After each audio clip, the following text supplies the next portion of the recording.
Selamat datang di Angkeria, tempat di mana kisah-kisah nyata bertemu dengan bayangan yang tak sepenuhnya dapat dijelaskan oleh logika. Malam ini kita akan menelusuri satu ruas jalan nasional di Kalimantan Timur, jalur panjang yang membelah hutan tropis di antara Balikpapan dan Samarinda, yang dikenal dengan nama Bukit Soeharto. Bagi sebagian besar orang, jalan ini hanyalah lintasan biasa. Namun bagi mereka yang sering melewatinya di waktu malam, jalur itu seperti memiliki kehidupan sendiri, dingin, sunyi, dan kadang memperlihatkan sesuatu yang tak semestinya ada.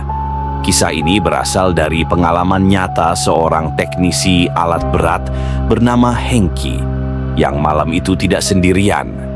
Bersama dua rekannya, Gordon dan Zula, ia menempuh perjalanan pulang dari Balikpapan menuju Samarinda setelah menyelesaikan pekerjaan inspeksi mendadak di salah satu proyek alat berat di kawasan industri Karyangau.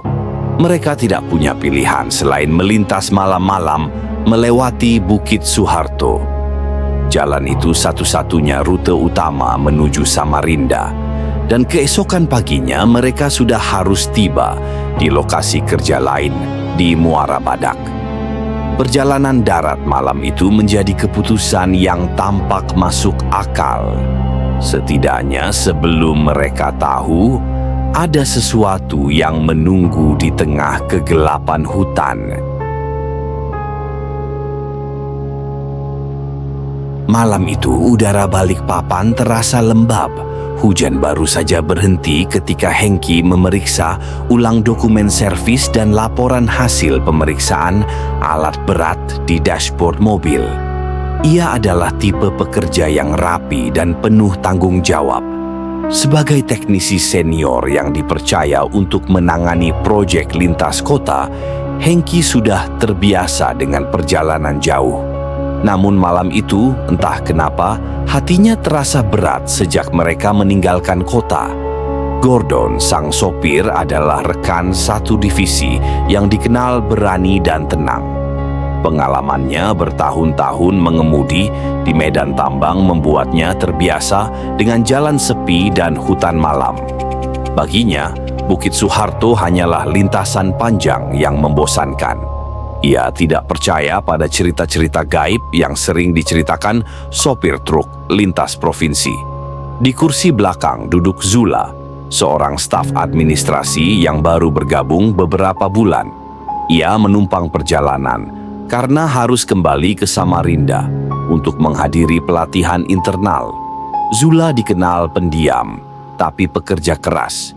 Ia duduk tenang, sesekali memandangi layar ponsel, sampai akhirnya tertidur ketika mobil meninggalkan kota dan memasuki kawasan hutan. Mereka berangkat pukul 22.00 dengan perkiraan tiba di Samarinda sekitar pukul 2 dini hari. Hengki duduk di kursi depan, menjadi navigator sambil memantau peta digital. Namun begitu memasuki area perbukitan, sinyal telepon menghilang sepenuhnya. Cahaya lampu kota perlahan memudar di belakang mereka, digantikan kegelapan yang rapat. Bukit Soeharto menyambut dengan sunyi yang pekat. Jalan di depan membentang lurus, diapit pohon-pohon tinggi yang berdiri rapat seperti dinding hidup. Tidak ada rumah, tidak ada pos, bahkan tidak ada suara serangga. Lampu depan mobil menyorot jalur aspal yang berkilau lembab. Udara di luar semakin dingin dan kabut tipis mulai turun. Hengki menatap keluar jendela kanan. Pohon-pohon besar bergerak perlahan di antara bayangan, menciptakan ilusi seolah sesuatu berjalan mengikuti mobil mereka. Ia mencoba menepis pikirannya, tapi semakin jauh mereka masuk, perasaan itu semakin nyata. Seakan ada sesuatu yang bergerak di luar sana, menyusuri tepian jalan, berjalan seiring dengan mereka. Hengki tidak berkata apa-apa, tapi tangan kirinya menggenggam lutut, mencoba menenangkan diri. Gordon tetap fokus menyetir, namun dari kaca spion ia sesekali melirik ke belakang. Entah mengapa, Setiap kali matanya menangkap bayangan di jendela belakang, dadanya terasa sesak. Kabut semakin menebal. AC dimatikan, tapi hawa dingin tak berkurang. Zula masih tertidur, tapi napasnya kini terdengar berat, sesekali menggigil kecil, seolah tubuhnya merasakan sesuatu sebelum pikirannya sempat sadar. Malam di Bukit Suharto tidak hanya gelap, ia hidup dan menatap balik. Kabut di Bukit Suharto turun lebih cepat malam itu. Asap tipis menyelimuti pepohonan tinggi, menelan sorot lampu kendaraan, dan menciptakan bayangan yang bergerak pelan di antara batang pohon. Jalan nasional yang menghubungkan Balikpapan dan Samarinda itu tampak lengang, hanya garis putih di tengah aspal yang sesekali memantulkan cahaya dari lampu mobil mereka. Di masa itu, belum ada jalan tol. Satu-satunya akses utama hanyalah jalur yang membelah kawasan hutan konservasi Bukit Suharto. Panjang, sepi, dan sering disebut warga sebagai jalan yang menyimpan sesuatu. Tak ada lampu jalan, tak ada rumah penduduk, hanya hutan yang seolah tak berujung. Gordon duduk di balik kemudi, matanya fokus menatap jalan yang dipenuhi kabut. Ia sudah beberapa kali melintasi jalur ini saat masih aktif mengantar logistik antar kota, jadi ia paling tahu medan. Hengki di sisi depan memperhatikan jam digital di dashboard yang menunjukkan pukul 22:07. Di belakang, Zula bersandar di kursi, menatap jendela yang basah oleh embun malam. Perjalanan malam itu terasa lebih sunyi dari biasanya. Tak ada kendaraan dari arah berlawanan. Tak ada lampu-lampu jauh yang biasanya menandakan kota di depan. Hanya suara mesin yang terus berdengung di tengah kesenyapan. Hengki memperhatikan pohon-pohon di sisi kiri jalan. Semuanya tampak sama, seolah mobil mereka tidak bergerak dari tempat semula. Setiap kilometer terasa berulang. Di beberapa titik, aroma tanah lembab masuk dari ventilasi, bercampur dengan udara dingin yang menusuk kulit. Zula merasa tidak nyaman. Ia memeluk tas kecilnya erat-erat, matanya menatap gelap di luar jendela. Ada sesuatu di balik pepohonan itu. Ia tak tahu apa, tapi rasanya seolah mata-mata tak terlihat sedang mengikuti setiap gerakan mobil. Sementara itu, Gordon memperhatikan GPS di ponsel yang menempel di dashboard. Sinyal hilang timbul, membuat posisi kendaraan di peta kadang membeku. Dalam sekejap, titik biru mereka terlihat seperti berhenti, padahal mobil masih melaju perlahan menuruni tanjakan. Tak ada yang menyadari hal itu lebih dari sekadar gangguan sinyal. Kabut semakin tebal ketika mereka memasuki kawasan kilometer 37. Pohon-pohon di kiri kanan berdiri rapat seperti dinding hitam. Sorot lampu depan hanya mampu menembus beberapa meter ke depan, sisanya tenggelam dalam abu putih pekat. Hengki mencoba memutar radio untuk mengusir rasa gelisah, tapi frekuensinya dipenuhi dengungan aneh, bukan siaran, bukan musik. Hanya suara mendesis dan gema rendah seperti napas berat seseorang.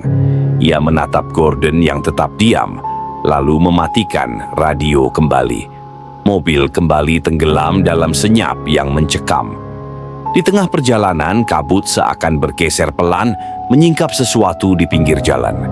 Sebuah bayangan berdiri di antara pepohonan, tinggi dan kurus. Rambutnya panjang menjuntai sampai dada. Tubuhnya membelakangi jalan, tidak bergerak sama sekali.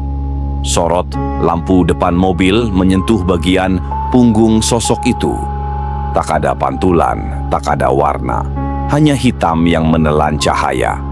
Gordon perlahan menginjak rem.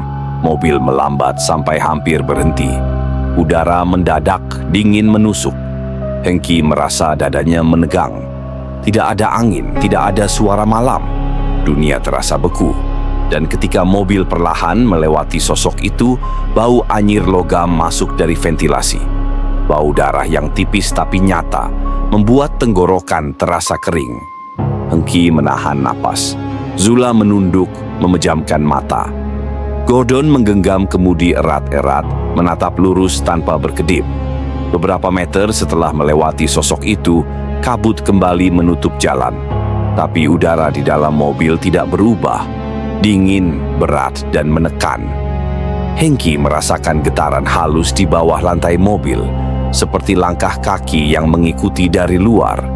Ia menoleh ke jendela, tapi tak ada apapun kecuali bayangan pepohonan. Namun, di telinganya samar-samar terdengar bunyi langkah di atas dedaunan seirama dengan laju mobil. Gordon menatap kaca spion tengah. Untuk sepersekian detik, matanya menangkap sesuatu berlari sejajar dengan kendaraan. Bukan hewan, bukan manusia. Sebuah bayangan kelabu yang bentuknya kabur, bergerak seperti asap yang memiliki tubuh. Ia berkedip dan sosok itu lenyap, tapi napasnya sudah berubah. Malam di Bukit Suharto terasa semakin panjang. Setiap kilometer seolah membawa mereka lebih jauh dari dunia nyata. Dan di tengah keheningan itu, Hengki merasakan sesuatu. Sebuah panggilan halus, tanpa suara. Dingin, menekan, seperti menarik mereka ke arah tertentu. Tanpa sadar, tangan Gordon mulai memutar kemudi sedikit ke kanan. Jalan yang seharusnya lurus kini perlahan membawa mereka ke arah yang tak dikenal. Dan di balik kabut itu, sesuatu sedang menunggu. Sesuatu yang sudah lama menanti siapapun yang berani melintas setelah matahari tenggelam. Kabut di Bukit Suharto semakin menebal, seperti tirai putih yang menelan segalanya, menyamarkan bentuk pohon dan menghapus batas antara jalan dan hutan. Lampu depan mobil seakan kehilangan daya. Hanya sebidang cahaya kecil yang menyorot aspal, sementara sisanya tenggelam dalam kegelapan yang kental. Gordon masih mengemudi dengan kedua tangan menempel kuat di kemudi. Keringat tipis mulai muncul di pelipisnya meski udara begitu dingin. Ia tidak lagi memperhatikan peta di ponsel karena sinyal sudah benar-benar hilang. Hanya layar hitam tanpa koneksi. Hengki memperhatikan sekeliling. Ia merasa jalan yang mereka lalui tidak lagi sama seperti jalur Bukit Suharto yang pernah ia kenal. Tanjakan dan tikungan yang seharusnya mudah dikenali kini terasa asing. Di kanan kiri jalan, pepohonan tampak lebih rapat, batangnya lebih besar, seperti hutan tua yang belum pernah disentuh manusia. Di kursi belakang, Zula menatap lurus ke depan dengan wajah pucat. Matanya tampak kosong seperti sedang mendengarkan sesuatu yang tidak bisa didengar oleh orang lain. Sekitar 10 menit kemudian, mesin mobil mendadak tersendat. Suara deru mesinnya menurun, lalu mati perlahan. Semua lampu di dashboard ikut padam. Hening. Hanya suara serangga malam yang terdengar samar di kejauhan. Hengki menatap Gordon. Lelaki itu mencoba menstarter ulang mesin. Tidak berhasil. Tidak ada suara sama sekali, seolah seluruh listrik kendaraan disedot oleh sesuatu yang tak terlihat. Hengki merasakan hawa dingin menyelusup ke dalam kabin. Bukan dingin biasa, dingin yang membuat punggung terasa berat. Seperti ada sesuatu yang berdiri tepat di belakang mereka. Ia menoleh perlahan ke kursi belakang. Zula masih menatap ke depan, tapi matanya kini mulai berkaca-kaca. Dari luar jendela, kabut bergerak seperti hidup. Bentuknya berputar pelan, membentuk siluet samar menyerupai manusia. Semakin lama, bentuk itu semakin jelas. Sebuah tubuh tinggi dengan rambut panjang. Berdiri diam di pinggir jalan, tidak jauh dari mobil. Namun, anehnya, setiap kali Hengki berkedip, sosok itu berubah posisi. Kadang di depan mobil, kadang di sisi kiri, kadang di belakang. Tidak bergerak tapi berpindah. Gordon menyalakan senter dari ponselnya dan membuka pintu.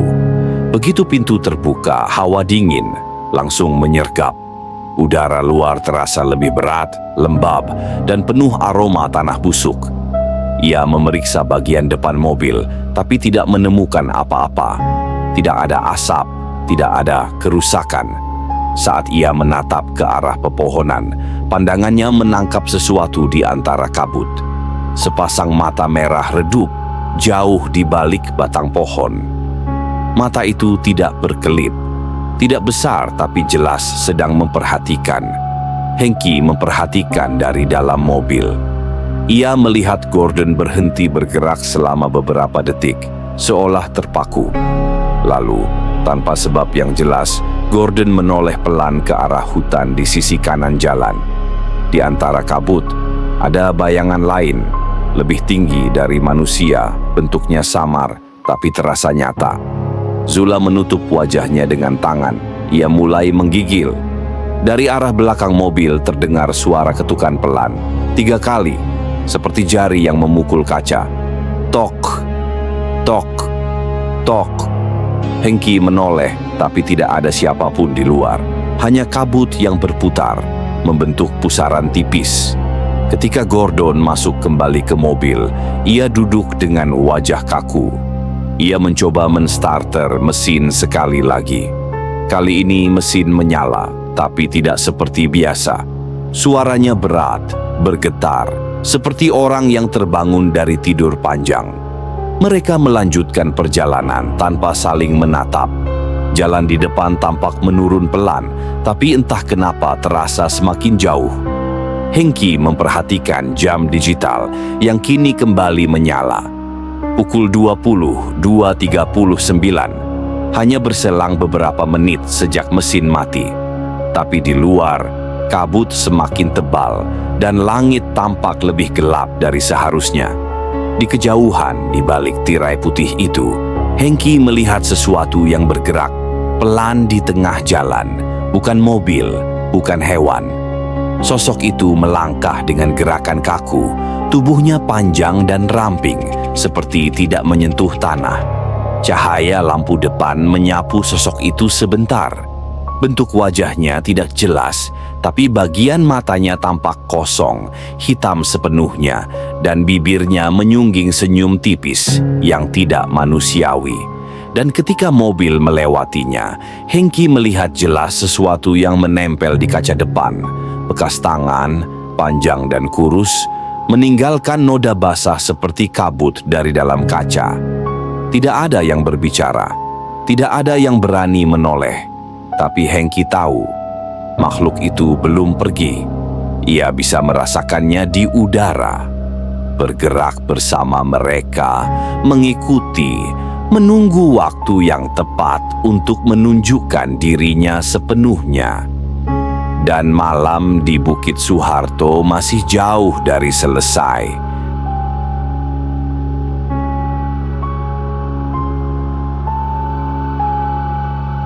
Udara malam di Bukit Suharto berubah perlahan menjadi berat dan menekan. Mesin mobil kembali hidup, tapi suara deru mesinnya terdengar ganjil, tidak stabil, seperti menahan sesuatu yang berat di dalamnya. Setiap getaran dari mesin seolah menyatu dengan detak jantung ketiga penumpangnya. Gordon tetap mengemudi, wajahnya tegang, dan matanya fokus menembus kabut. Hengki memperhatikan jam di dashboard, 22.51. Tapi rasanya mereka sudah lebih dari 1 jam terjebak di jalur ini. Tidak ada tanda keluar, tidak ada marka jalan, dan tidak satu pun kendaraan lain lewat. Zula di kursi belakang masih memeluk tasnya. Nafasnya berat, matanya menatap keluar jendela. Tapi kali ini pandangannya kosong, seolah sedang melihat sesuatu yang tak bisa dijelaskan. Hengki memperhatikan hutan di sisi kiri jalan. Pohon-pohon besar berdiri rapat seperti pagar hitam, dan di sela batang-batangnya sesuatu tampak bergerak pelan. Bukan hewan, Gerakannya terlalu halus, terlalu lambat, seolah kabut itu sendiri sedang menyusuri jalan bersama mereka. Tiba-tiba dari kejauhan terdengar suara seruling. Samar, lembut, tapi nadanya tidak manusiawi. Irama itu naik turun dengan cara yang tak teratur, seperti seseorang meniup seruling dari dalam air. Suara itu datang dari arah kanan jalan, dari kedalaman hutan yang tertutup kabut. Hengki menatap Gordon. Lelaki itu tetap memegang kemudi erat-erat, tapi pandangannya mulai goyah. Suara seruling itu semakin jelas, berubah dari lembut menjadi nyaring, lalu mereda kembali. Setiap kali suara itu muncul, kabut di sekitar mobil tampak berdenyut pelan, seperti bernapas. Zula mulai menangis tanpa suara. Air matanya jatuh perlahan, tapi tubuhnya tetap kaku. Ia menatap keluar jendela, dan untuk sesaat Hengki melihat bayangan samar wajah seseorang di kaca jendela itu. Bukan wajah Zula, melainkan wajah pucat dengan mata hitam pekat dan mulut yang terbuka lebar, seolah menjerit tanpa suara. Sekejap kemudian, wajah itu lenyap. Tapi kabut di luar bergerak mendekat, menempel di kaca seperti tangan-tangan lembut yang mencoba masuk. Mesin mobil tiba-tiba bergetar kuat, dan lampu depan meredup sendiri. Gordon mencoba menambah gas, tapi pedal terasa berat. Jalan di depan yang seharusnya lurus, kini tampak berbelok halus ke arah kanan, seolah memutar ke tengah hutan. Namun di GPS, layar hanya menunjukkan garis lurus tanpa cabang. Hengki memandangi pepohonan yang mereka masuki. Batang-batangnya kini semakin besar, beberapa bahkan berlumut tebal. Di tanah, terlihat batu-batu besar berjejer rapi, seperti susunan kuno atau bekas struktur lama yang tertelan hutan. Suara seruling berhenti. Sebagai gantinya terdengar suara lain, lirih, seperti orang berbisik. Tapi bukan satu orang, banyak. Berlapis-lapis, dengan nada rendah dan cepat, seolah berbicara dalam bahasa yang tidak mereka kenal. Suara itu datang dari segala arah. Dari dalam hutan, dari belakang mobil, bahkan dari bawah tanah. Hengki menutup matanya. Ia mencoba menenangkan diri, tapi suara itu justru semakin jelas. Ia bisa mendengar nada-nada ganjil di antara bisikan itu. Nama seseorang, namanya sendiri. Hengki dipanggil berulang-ulang, perlahan, seolah memanggil dengan lembut, namun mendesak. Gordon menekan gas dalam-dalam, tapi mobil hanya melaju beberapa meter sebelum lampunya padam lagi. Dalam kegelapan total, hanya suara napas mereka yang terdengar, dan dari luar, di antara pepohonan, ada sesuatu yang berjalan mengelilingi mobil. Langkahnya pelan, berat, dan teratur. Setiap langkah diikuti bunyi ranting patah. Kadang di sisi kanan, lalu berpindah ke kiri, lalu ke belakang. Seperti sedang memutari mereka perlahan, menikmati ketakutan yang mengembang di dalam kabin. Zula menggigil. Hengki menatap keluar jendela, dan di antara kabut, ia melihat bayangan hitam besar melintas cepat di antara dua pohon. Tubuhnya tinggi, bahunya menunduk, dan kepalanya tampak terlalu panjang untuk manusia. Udara di dalam mobil semakin dingin, hingga embun mulai muncul dari napas mereka sendiri. Kemudian suara langkah itu berhenti, hening total. Namun beberapa detik kemudian suara ketukan di atap mobil terdengar jelas. 1 kali, 2 kali, lalu 3. Dan dari celah kaca, setetes cairan menetes ke kap mesin, merah gelap, kental, seperti darah segar. Malam di Bukit Suharto berubah menjadi malam yang tidak ingin mereka lalui. Jalan itu bukan lagi sekadar jalur antara dua kota. Kini, jalan itu terasa seperti batas tipis antara dunia manusia dan sesuatu yang sudah lama berdiam di balik kabut. Dan sesuatu itu baru saja menyadari bahwa mereka bertiga bukan sekadar lewat. Kabut semakin menebal, menelan pandangan seperti tirai tebal yang menggantung di udara. Hening, hanya terdengar suara langkah 3 orang itu menjejak aspal basah. Hujan tak lagi turun, namun aroma tanah yang lembab masih menusuk hidung. Udara terasa lebih dingin, menusuk hingga ke tulang. Di tengah kegelapan yang mulai merata, lampu senter dari ponsel mereka bergetar di genggaman, seolah takut memecah suasana. Hengki berjalan paling depan, matanya menyipit menembus kabut. Di belakangnya, Gordon dan Zula mengikuti tanpa suara. Tidak ada yang berani berbicara sejak mereka meninggalkan mobil yang kini mereka parkir di pinggir jalan. Setiap suara dari hutan di sisi kanan terdengar terlalu dekat.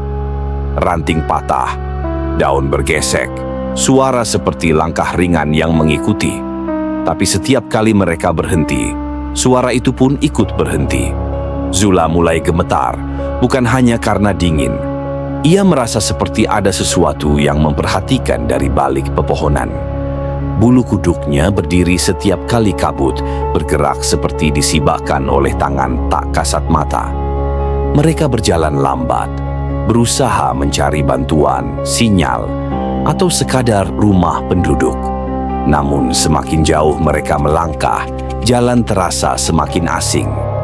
Tidak ada tanda-tanda kehidupan, hanya hutan lebat dan kabut yang tak berkesudahan. Tiba-tiba Gordon berhenti. Ia menunjuk sesuatu samar di depan. Sebuah papan kayu kecil di tepi jalan, sebagian catnya sudah mengelupas. Tulisan di papan itu nyaris tak terbaca, namun masih bisa dibaca samar. Jangan berhenti di tengah kabut. Kalimat itu menancap di kepala mereka seperti peringatan terakhir. Hengki mencoba berpikir rasional. Mungkin itu hanya papan lama yang dipasang oleh warga karena sering ada kecelakaan. Tapi sesuatu di dalam dirinya menolak logika itu. Suasana berubah semakin berat. Kabut kini seperti hidup, bergerak, berputar, menyelimuti mereka dari segala arah. Hengki mulai merasakan dengungan halus di telinganya, seperti ada suara jauh yang memanggil namanya dengan lirih. Semakin lama, suara itu makin jelas, makin dekat. Ia berhenti sejenak dan menoleh ke belakang. Gordon dan Zula tampak pucat. Mata mereka menatap sesuatu di belakang Hengki, sesuatu yang tidak bisa ia lihat. Nafas mereka tersengal dan dalam diam, Zula hanya mengangkat tangannya gemetar, menunjuk ke belakang punggung Hengki. Pelan-pelan Hengki menoleh. Di balik kabut tampak siluet samar, tinggi, kurus, dan tidak sepenuhnya manusia. Wajahnya tak terlihat, hanya bayangan hitam dengan gerakan lambat, tapi pasti melangkah ke arah mereka. Hengki mundur setapak, tapi semakin ia mundur, semakin sosok itu maju. Kabut di sekitarnya bergetar, seperti ikut bernafas. Lalu terdengar lagi suara itu, kali ini jelas dan berat. Suara yang tidak mungkin berasal dari manusia. Kalian tidak seharusnya berhenti di sini. Gordon menelan ludah, matanya membulat. Mereka bertiga membeku di tempat, antara ingin lari dan tak mampu bergerak. Udara di sekeliling mereka tiba-tiba menjadi panas, meski kulit mereka tetap merinding. Dalam sekejap, sosok itu lenyap, tersedot kembali ke dalam kabut yang berputar. Hening. Tidak ada lagi suara selain degup jantung mereka yang berpacu. Tapi perasaan diawasi itu tidak pergi. Mereka berlari, tanpa arah, tanpa bicara.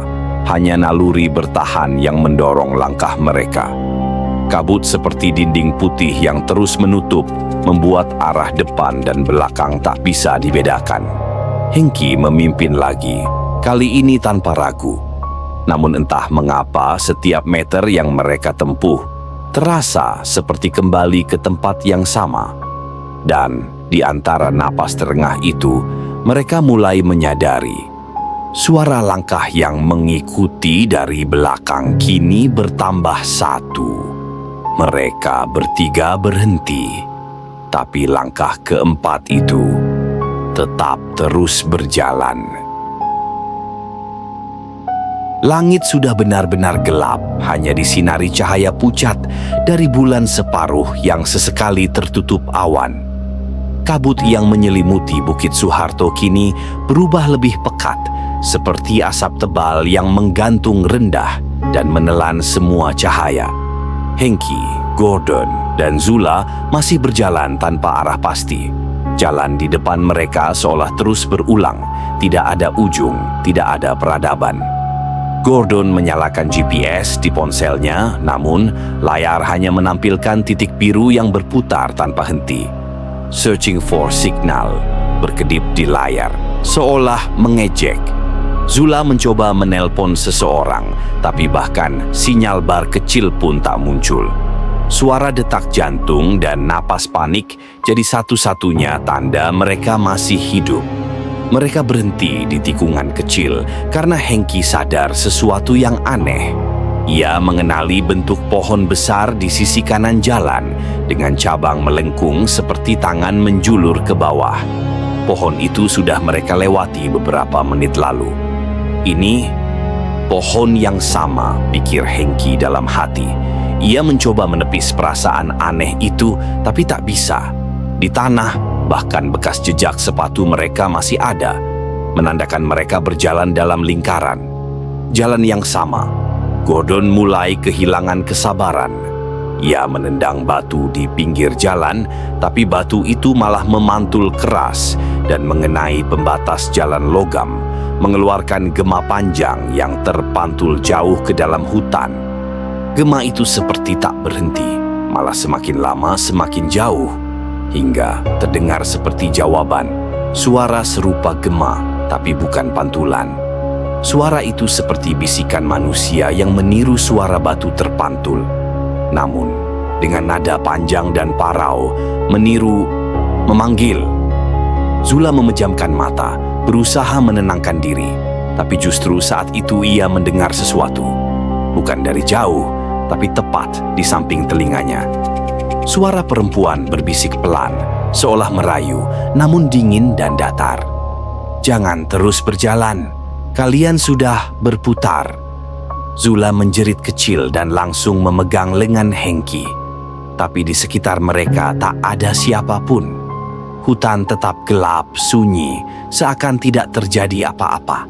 Hengki menatapnya dengan pandangan cemas, sementara Gordon menoleh ke segala arah, mencoba mencari sumber suara. Namun kabut terlalu tebal, dan setiap kali lampu senter diarahkan, kabut itu seolah menelan cahaya, memantulkan siluet samar yang bergerak. Perlahan dari arah berlawanan terdengar suara mesin mobil. Mereka bertiga spontan menatap satu sama lain. Harapan muncul di wajah mereka. Mereka melambai, berteriak minta tolong. Tapi ketika sorotan lampu mobil mulai tampak, cahaya itu terasa terlalu familiar. Plat, nomor, warna mobil, bahkan goresan di sisi kiri bumper, itu mobil mereka sendiri. Gordon terpaku. Ia baru saja meninggalkan mobil itu hampir 2 jam lalu di tempat yang berbeda. Tapi kini mobil itu muncul dari arah berlawanan, seolah memutar sendiri. Mesin menyala pelan, lampu utama berpendar samar, dan dari balik kaca depan yang gelap, ada siluet seseorang duduk di kursi pengemudi. Namun bukan mereka. Siluet itu hanya diam, kepala menunduk, tangan disetir. Lalu perlahan kepala itu menoleh ke arah mereka. Tapi bukan gerakan normal manusia. Kepala itu berputar terlalu lambat, terlalu panjang, hingga nyaris 360 derajat tanpa suara retakan tulang. Zula menjerit, Gordon mundur terpeleset, dan Hengki menarik mereka berdua menjauh. Tapi mobil itu mulai maju perlahan, mesinnya menderu rendah, seperti menggeram. Kabut di sekitarnya ikut bergerak, membentuk pusaran di tanah, menghisap dedaunan dan pasir. Ketika mobil itu sudah hanya beberapa meter di depan mereka, mesin tiba-tiba berhenti. Lampu padam, lalu keheningan panjang. Tapi dari dalam mobil terdengar suara yang mereka kenal. Suara rekaman Gordon sendiri dari ponsel ketika ia tadi berkata, "Tenang aja, kita pasti ketemu orang." Suara itu berulang, berputar, terdistorsi. "Tenang aja, tenang aja, tenang aja. Kita pasti ketemu orang." Semakin lama, suaranya makin cepat, makin dalam, hingga berubah menjadi gumaman rendah yang memenuhi udara. Hengki menatap ke dalam kabin mobil dengan senter. Tapi kaca mobil kini memantulkan wajah mereka bertiga. Dan di belakang bayangan mereka, tampak satu wajah lain, wanita berambut panjang dengan mata putih kosong, berdiri tepat di tengah kursi belakang. Lampu senter padam seketika. Hengki tersentak dan kabut kembali menutup pandangan. Tapi kini mereka tidak lagi di jalan aspal. Mereka berdiri di jalan tanah merah, seolah baru saja berpindah tempat. Udara jadi lebih lembab dan aroma busuk samar mulai terasa. Mereka baru menyadari satu hal. Jalan yang mereka tempuh bukan lagi Jalan Nasional Bukit Soeharto, melainkan jalan yang tidak pernah ada di peta.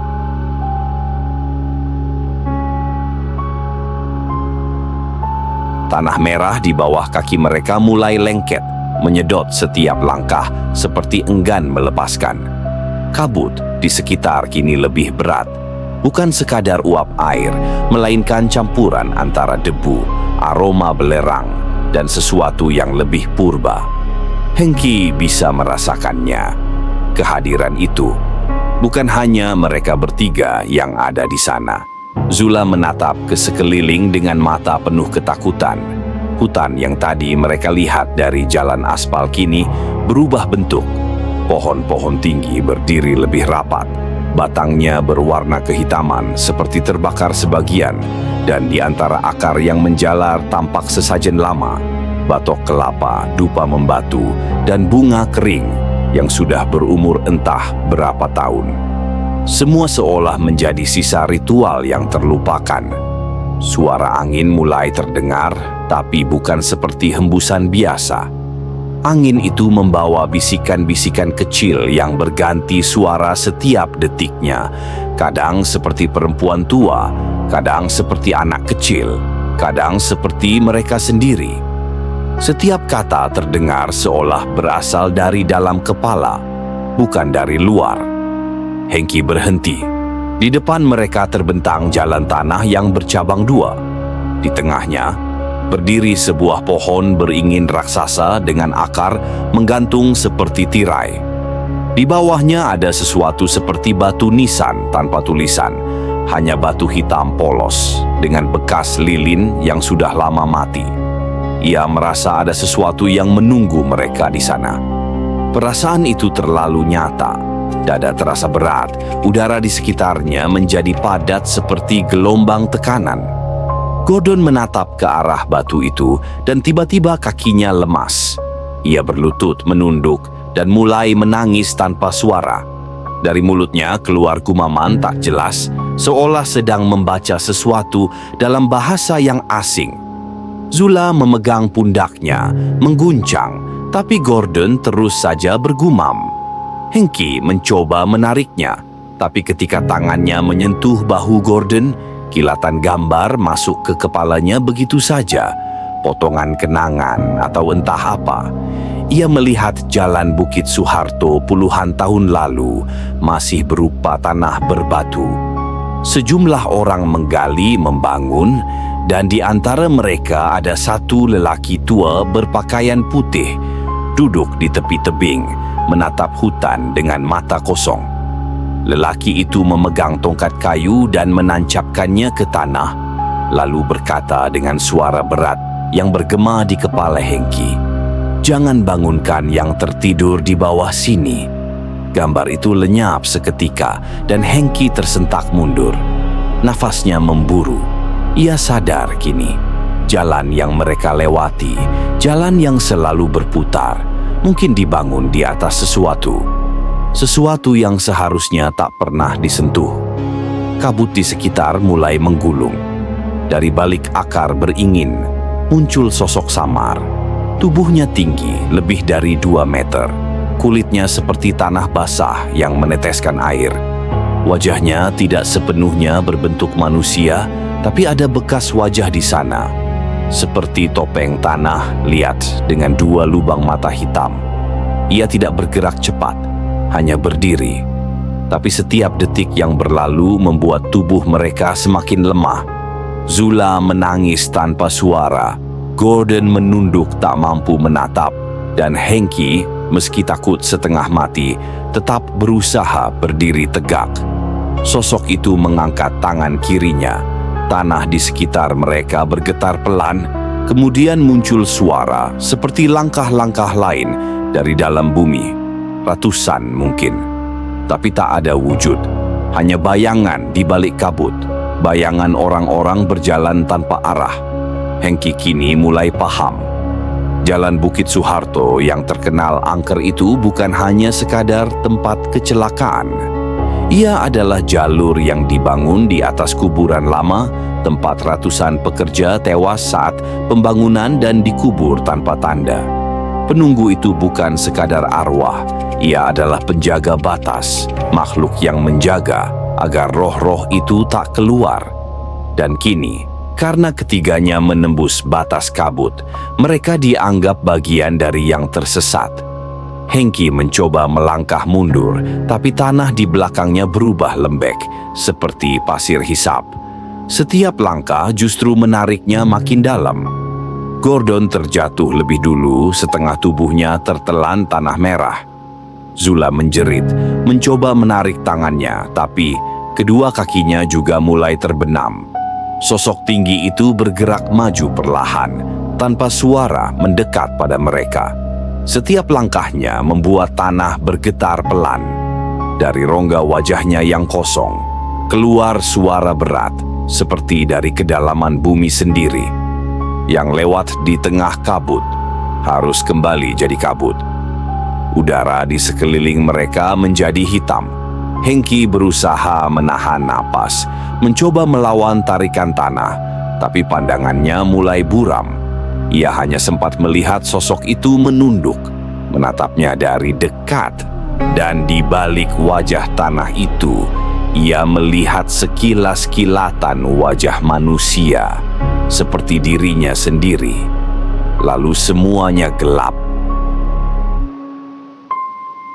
Kabut pagi di Bukit Suharto selalu tampak indah bagi pengendara yang melintas. Tapi bagi sebagian orang, terutama yang pernah mendengar kisah lama di antara pepohonan itu, kabut bukan sekadar fenomena alam, melainkan tirai yang menutupi sesuatu yang tidak boleh dilihat.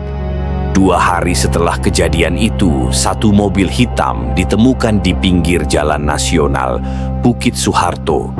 Mesin masih hangat, lampu depan menyala lemah, dan pintu pengemudi terbuka setengah.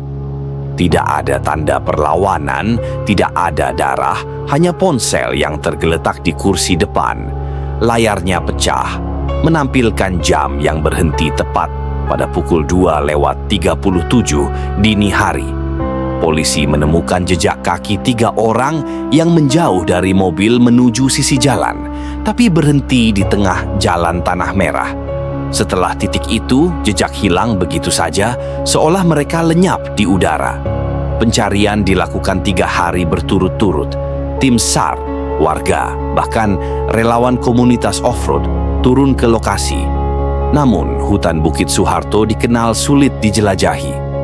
Banyak jalan setapak yang tampak seperti buntu, tapi bila ditelusuri justru kembali ke titik awal. Seakan-akan hutan itu menolak orang asing yang masuk terlalu dalam. Hari keempat sekitar tengah malam, salah satu petugas patroli mendengar suara samar dari arah jurang, seperti orang memanggil dengan nada lemah. Mereka menuruni lereng, dan di sana, di antara akar pohon besar dan kabut tebal, mereka menemukan Hengki. Tubuhnya lemah, penuh lumpur kering, dan matanya menatap kosong ke arah jalan di atasnya. Tidak ada luka berarti, tapi ia tak mampu berbicara sepatah kata pun. Ketika diselamatkan, ia hanya berulang-ulang berbisik pelan dengan suara hampir tak terdengar. Jalan itu berputar, jangan berhenti di tengah, kabut. Gordon dan Zula tidak pernah ditemukan. Berbulan-bulan kemudian Hengki mulai pulih secara fisik, tapi pikirannya tetap kabur. Kadang ia menatap kosong ke jendela dan bergumam sendiri. Kadang menulis di buku catatannya, meski tulisannya tak terbaca. Salah satu catatan terakhirnya hanya berisi satu kalimat, "Kami bukan yang pertama." Dan benar saja, ketika tim investigasi lokal menelusuri arsip lama pembangunan Jalan Bukit Soeharto di tahun 1980-an, mereka menemukan laporan kecelakaan kerja besar yang tidak pernah dipublikasikan secara resmi. Sebanyak 12 pekerja dinyatakan hilang tertimbun tanah longsor saat pengecoran malam hari. Dan area itu kemudian ditimbun serta dijadikan jalur utama. Sejak itu, masyarakat sekitar selalu memperingatkan sopir yang melintas, "Kalau kabut turun, jangan berhenti di tengah jalan. Teruslah jalan atau mereka akan mengira kau ingin bergabung." Hengki tak pernah kembali ke Bukit Soeharto. Ia pindah ke kota lain, menjalani hidup sederhana, menjauh dari jalan raya dan suara mesin. Tapi sesekali, di malam berkabut, ia terbangun dengan keringat dingin, mendengar gema langkah kaki keempat di dalam rumahnya. Langkah yang berhenti tepat di depan pintu kamar. Dan di luar sana, di tikungan panjang antara Balikpapan dan Samarinda, kabut masih turun setiap dini hari, menelan cahaya, menutupi jalan, dan menunggu siapapun yang berani berhenti di tengahnya.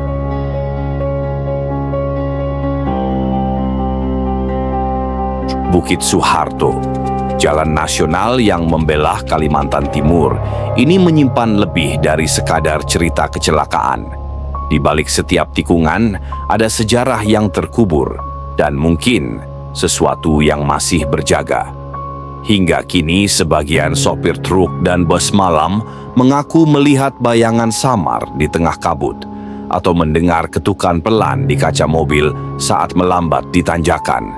Mereka bilang itu hanyalah permainan angin.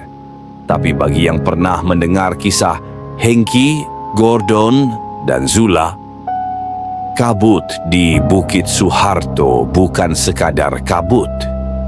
Terima kasih telah menonton Angkeria. Jika kamu melewati jalan itu di malam hari, tetaplah tenang. Dan jangan pernah berhenti di tengah kabut.